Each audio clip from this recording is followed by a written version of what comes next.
And let's see, we'll be starting in verse 10. We'll actually be starting at 14, but we'll go back and read the context.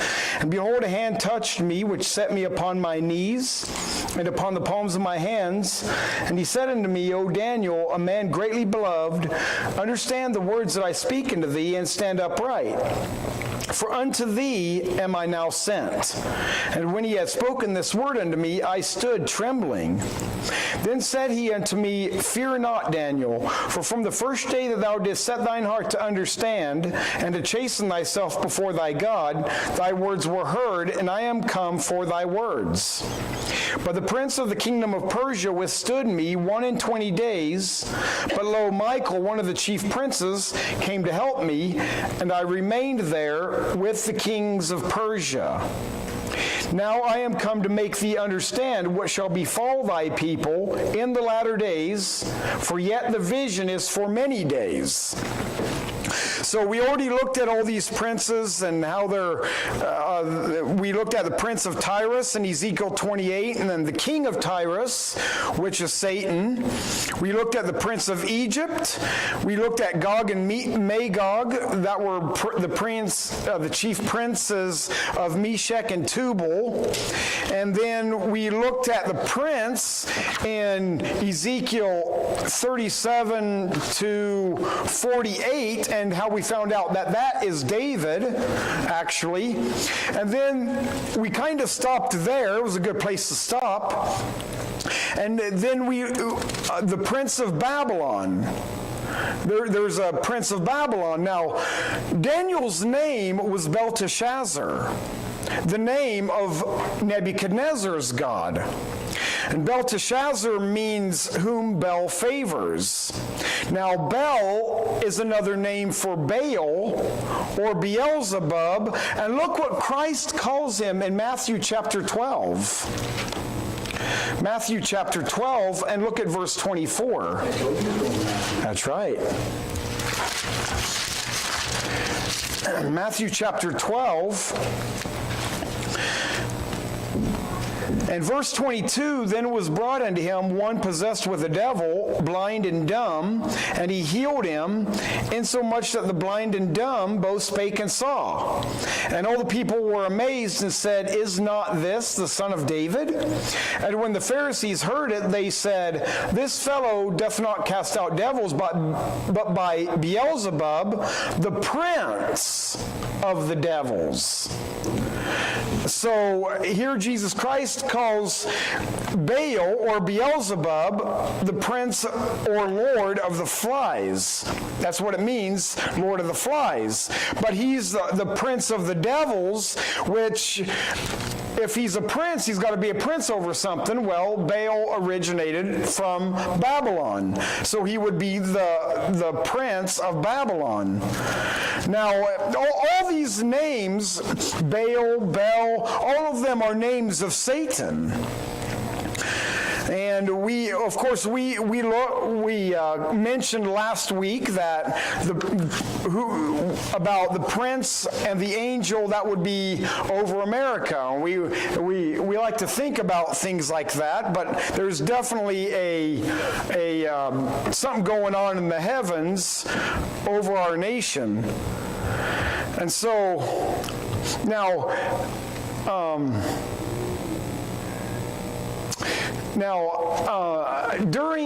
When Sam Gipp was here,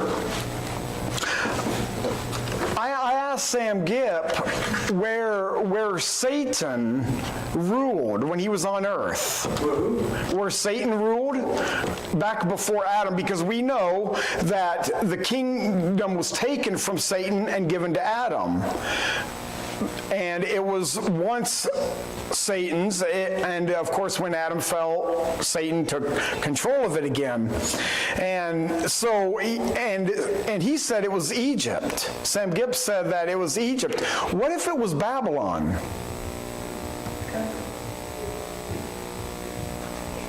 I personally think it's Babylon, because that's where the seed of all Baal worship comes from, Babylon.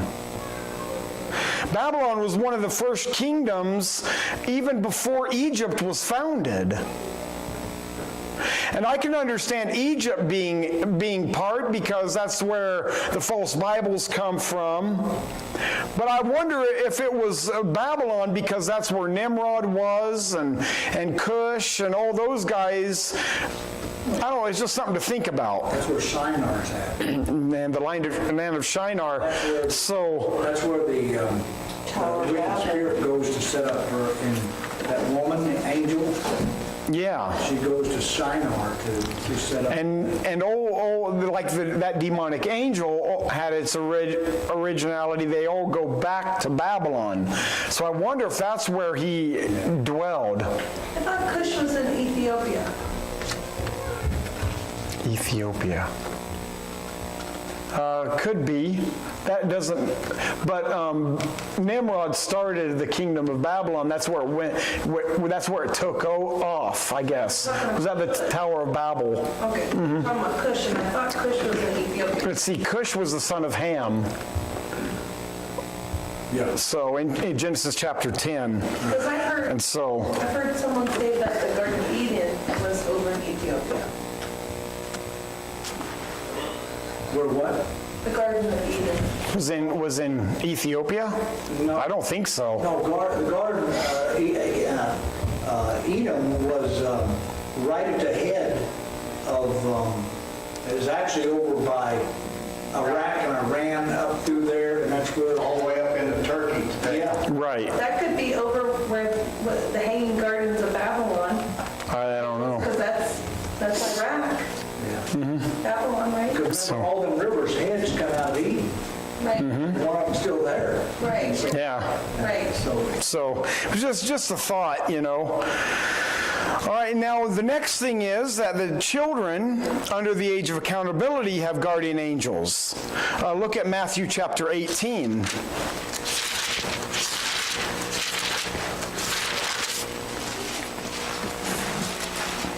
In verse 2, Matthew 18, verse 2, and Jesus called a little child unto him, and set him in the midst of them, and said, Verily I say unto you, except ye be converted and become as little children, ye shall not enter into the kingdom of heaven. Whosoever therefore shall humble himself as this little child, the same is the greatest in the kingdom of heaven. Of course, the kingdom of heaven is the millennial reign, right?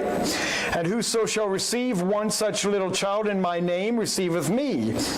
And remember, during the millennial reign, a child they will be considered, at 100 years old, they'll be considered a little child at that time. And that talks about that in Zechariah. Now, but whoso shall offend one of these little ones which believe in me, it were better for him that a millstone were hanged about his neck, and that he were drowned in the depth of the sea. Woe unto the world because of offenses! For it must needs be that offenses come, but woe to that man by whom the offense cometh.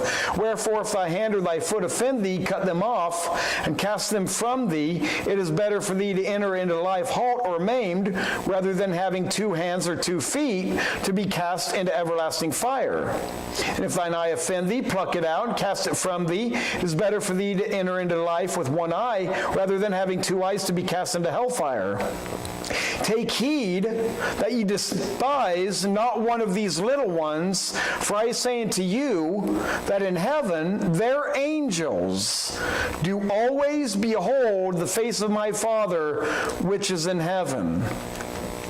Now, so children have guardian angels as well, but I'm going to go a step farther in saying that baby Christians may have an angel over them too. Because you can take that same verse and liken that to new converts. I'm just going to say they already have the Holy Spirit. Well, true. That's true. You're right. That's true. And then, of course, we know that churches have guardian angels, whether good or bad. Revelation chapter 1, verse 20 talks about the 7 golden candlesticks being the 7 churches, and the 7 stars are the 7 angels to the 7 churches. And that's what Revelation 1:20 says. Now, we talked a little bit about this, but Michael the archangel, of course, is a good match for even Satan himself. Although Michael always needs the help from Jesus Christ or from God. Look at Jude 9.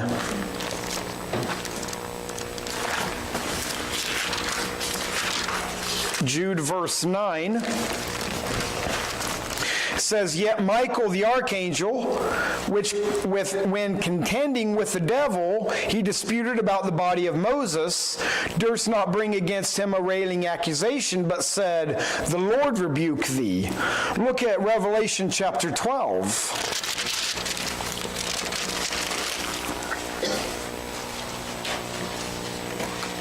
And verse 5, "And she brought forth a man-child who was to rule all nations with a rod of iron." Now, of course, she is referring to the woman, which is Israel. The man-child is Jesus Christ. "And her child was caught up into God and to his throne. And the woman fled into the wilderness." Now it's gone clear to the tribulation, "where she hath a place prepared of God, that they should feed her there 1,260 days," which is 3.5 years.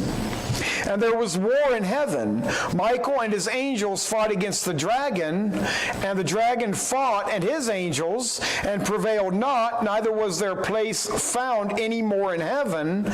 And the great dragon was cast out, that old serpent called the devil and Satan, which deceiveth the whole world. He was cast out into the earth, and his angels were cast out with him." All right, back to Daniel. I guess you can let Isaiah 14 go. We really don't need to go there. All right, Daniel.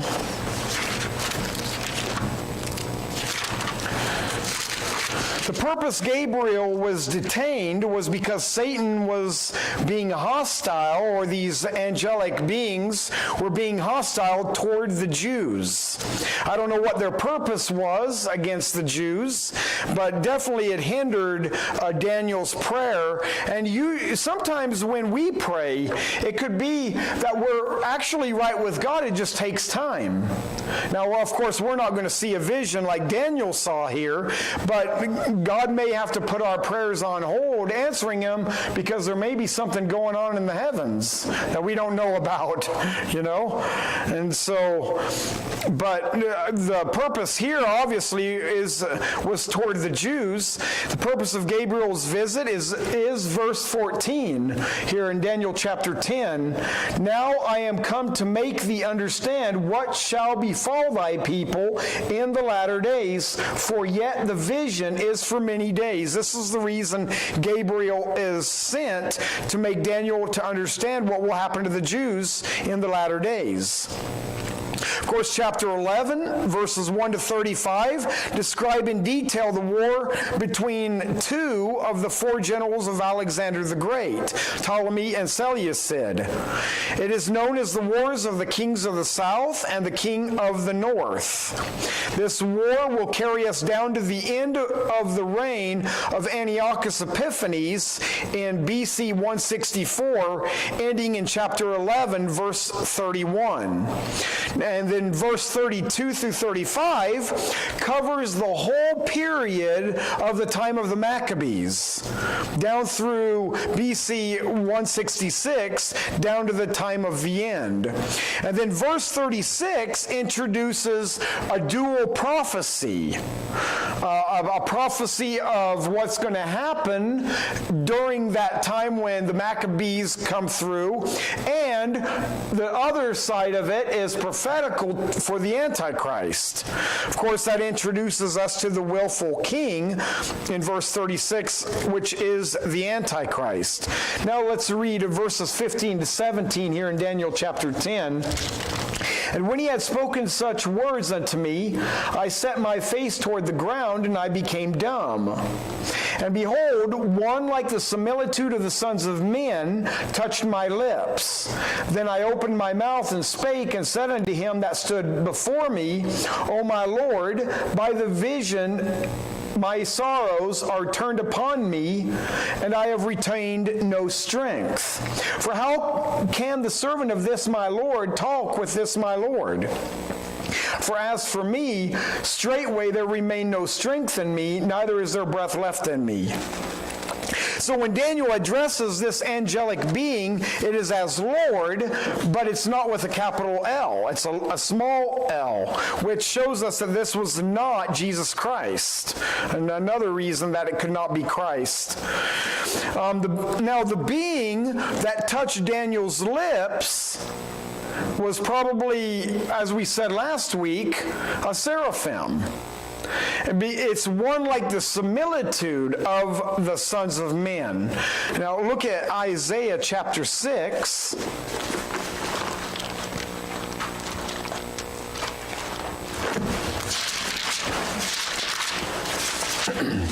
Isaiah chapter 6, and look at verse 1. In the year that King Uzziah died, I saw also the Lord sitting upon a throne, high and lifted up, and his train filled the temple. Above it stood the seraphims. Each one had 6 wings. With twain he covered his face, and with twain he covered his feet, and with twain he did fly. And one cried unto another and said, Holy, holy, holy is the Lord of hosts. The whole earth is full of his glory. And the posts of the door moved at the voice of him that cried, and the house was filled with smoke. Then said I, Woe is me, for I am undone, because I am a man of unclean lips, and I dwell in the midst of a people of unclean lips, for mine eyes have seen the King, the Lord of hosts. Then flew one of the seraphims unto me, having a live coal in his hand, which he had taken from the tongs from off the altar, and he laid it upon my mouth, and said, Lo, this hath touched thy lips, and thine iniquity is taken away, and thy sin is purged. So all his sins were forgiven him, and his slate was wiped clean, according to this verse. And so that's basically what happened here. Now, nowhere in our text here in Daniel says that he took a live coal from off the altar to touch his mouth with it, but basically it's almost the same phraseology. And he says, he opened my mouth, and I opened my mouth and spake and said, and behold, one like the similitude of the sons of men touched my lips. And so, after the seraph had restored Daniel's speech, Gabriel approached him and strengthened him. Verse 18, then there came again and touched me one like the appearance of a man, and he strengthened. This could be someone even different. It may not even be Gabriel at this point. This could be someone totally different than the other two. And said, O man greatly beloved, fear not, peace be unto thee, be strong, yea, be strong. And when he had spoken unto me, I was strengthened, and said, Let my Lord speak, for thou hast strengthened me. Then said he, Knowest thou wherefore I come unto thee? And now will I return to fight with the prince of Persia, and when I am gone forth, lo, the prince of Grecia shall come. But I will show thee that which is noted in the scripture of truth, and there is none that holdeth with me in these things but Michael your prince. That's almost the same thing that God said to Joshua. Almost, yeah. And he said it over and over again to Joshua. But in Joshua there, it was the captain of the host was Jesus Christ, and he continued talking to Joshua even after he told him to remove your feet. The next chapter, if you read the next chapter after that, he continues to talk to Joshua. Here, of course, he's called greatly beloved again, like in verse 11. And he declares that he's about to return to fight the prince of Persia, and lo, the prince of Greece is going to show up.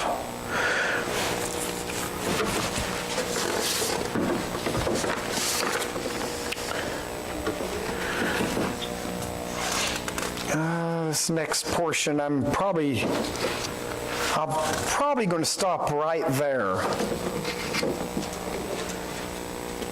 Yeah, let's stop there.